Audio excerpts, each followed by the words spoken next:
The Great Stone Face. The Rich Man. One day, Ernest was working in the fields when a neighbor came to him. "Did you hear the news?" asked the neighbor. "No, what news?" asked Ernest. "People say there is a great man in Newport," said the neighbor. "He looks just like the Great Stone Face. People call him Mr. Gathergold."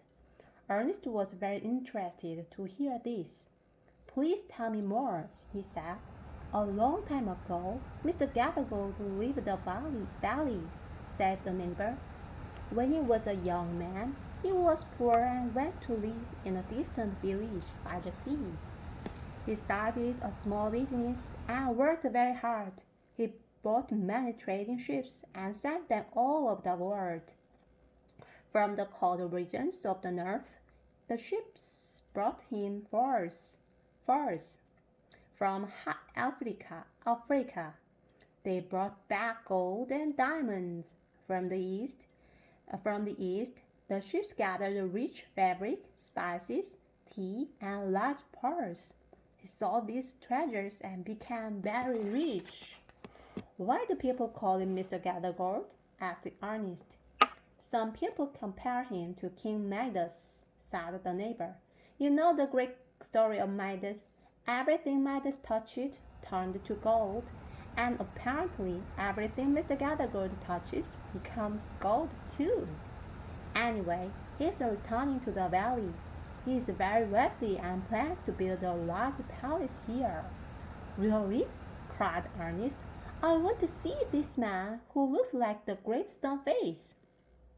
A few weeks later, a large group of builders came to the valley. They started to build a palace beside the river. People came from all over the valley to see it. After many months, the amazing palace was completed. From a distance, it looked like a shiny white star. It was built of snowy white marble with a wide porch and tall pillars. The front door was made of heavy wood and silver, and the long windows were made of sparkling glasses. It was the most beautiful building anyone in the valley had ever seen. Everyone talked about the palace. They were all very curious about it. "What does it look like inside?" they wondered. "It is more beautiful inside than outside," said the builder. "Every room is very big and decorated with beautiful and precious things, and the furniture, carpets, and curtains are imported. Mr. Gathergold's bedroom is the most amazing room of all. There is gold anywhere." "Well, that sounds wonderful," said one of the villagers. "I heard that dozens of servants moved in yesterday. Tomorrow evening, Mr. Gathergold will come. We are so fortunate that he has chosen to live here," said another man. The next day, everyone was ready to accept Mr. Gathergold as the legendary man. They were very excited and gathered to watch the great man return to the valley. Ernest was especially impatient to see the great man. He hoped that Mr. Gathergold would use his wealth to do good things for people in the valley. Finally, Ernest heard the sound of wheels approaching along the road. "Here he comes!" cried the people. "Mr. Gathergold has finally arrived!" A carriage drawn by 4 horses came around a bend in the road. There was an old man inside the carriage. He had a yellow, wrinkled skin and a low forehead. His nose was long and bent. His eyes were small and his lips were thin. There was no smile on his face and no warmth in his eyes. "Look!" cried the people. "It is the Great Stone Face! The legend is true! The great man has come at last! Great things will come to us here in the valley!" Ernest watched the carriage go down the road. Further along the road, there were an old beggar woman and her 2 little children. As the carriage passed by, they held up They held out their hands to Mr. Gathergold. "We have no food," cried the woman. "Give us money, kind sir."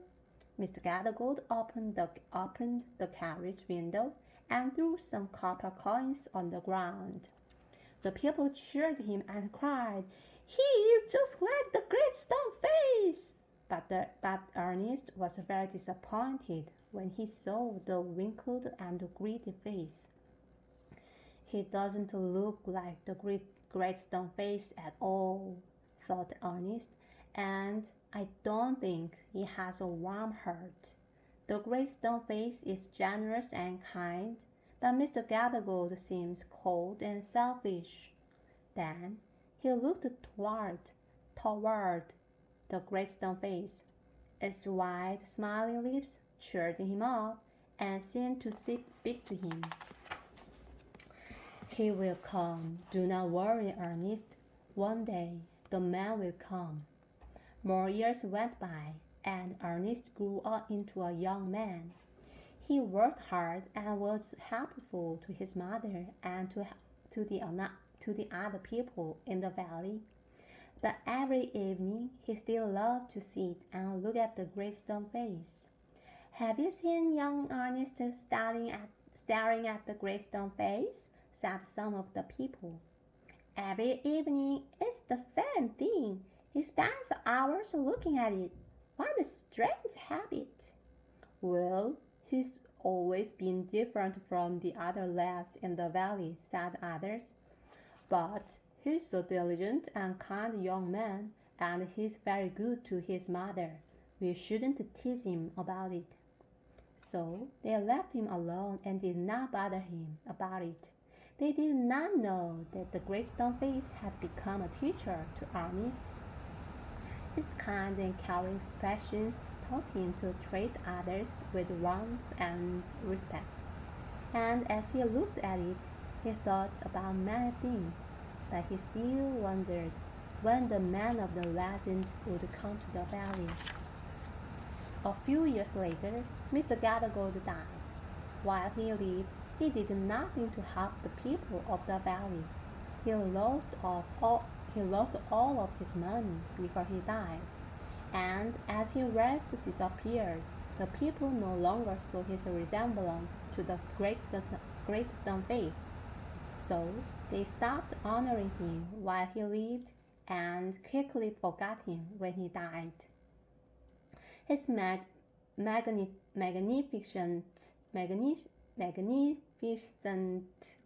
palace, his magnificent palace was turned into a hotel for the tourists who came to the valley to see the great stone face. The noble man of the legend did not come, but Ernest was still full of hope. "He will come," he thought. "The great stone face promised that he would come. I hope that I live to see him." The soldier. Suddenly, there was great excitement throughout the valley.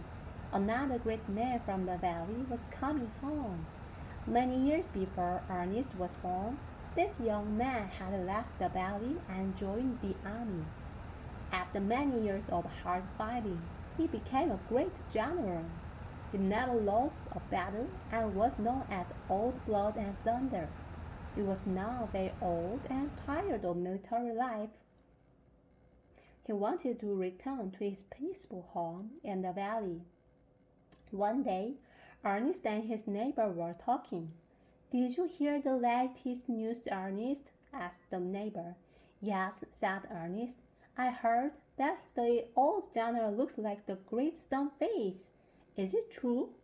"Well, I don't know," said the neighbor, "but one of General's aides visited the valley and said the general looks exactly like the great stone face." "I hope it's true, because we've waited for so long," said Ernest. "But we won't be sure until he arrives."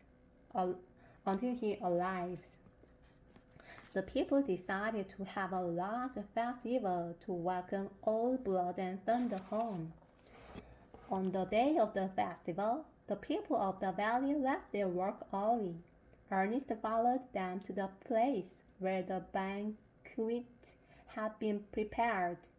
The tables were arranged in the woods and filled with delicious food. From every table, the people could see the great stone face on the mountain. Over the general's chair was an arch of laurel leaves. Above the leafy arch was the flag that the general had carried in all his battles. As Ernest approached the quarry, he heard the reverberant battle blast blasting the general. Ernest stood on his tiptoes, hoping to see all the blood and thunder. But everyone was rushing forward to see the great man, and Ernest was pushed to the back of the crowd. He could see nothing. Thank you.